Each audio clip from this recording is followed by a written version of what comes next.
வணக்கம் ஃப்ரெண்ட்ஸ். நான் இதுக்கு முன்னாடி ஒரு வீடியோவில் சொல்லியிருந்தேன், விகடன் அவார்ட்ஸ் வந்து ஜனவரி 13ஆம் தேதி நடந்தது. அண்ட் விகடன் அவார்ட்ஸை பற்றி லேட்டஸ்ட் நியூஸ் இதுதான்.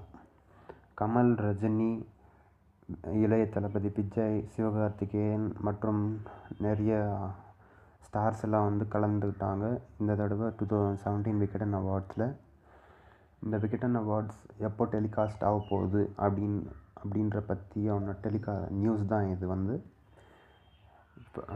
பார்ட் 1 ஆஃப் த வீடியோ வந்து February 5th Sunday evening 5 o'clock வரும்.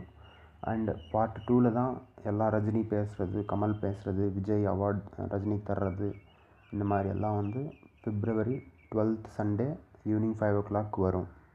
இதுதான் friends latest Vikatan awards news. And இந்த அவார்ட் ஃபங்க்ஷனில் ரொம்பவே முக்கியமாக பேசியிருக்கிற பாயிண்ட் வந்து ஜல்லிக்கட்டு பற்றி தான். சிவகார்த்திகேயன் வந்து ரஜினியை இமிட்டேட் பண்ணியிருக்காரு. ரஜினி முன்னாடியே நைனிகா அவார்டு வாங்கியிருக்காங்க for best child actress award. And Rajinikanth best actor for கபாலிக்கு வாங்கியிருக்காரு, அதுவும் இளைய தளபதி விஜய் கையால். இதுதான் விகடன் அவார்ட்ஸ் ஃபங்க்ஷனோட ஹைலைட்ஸ் ஃப்ரெண்ட்ஸ். அண்ட் பார்த்து ரசிங்க. And please do subscribe my channel for latest updates.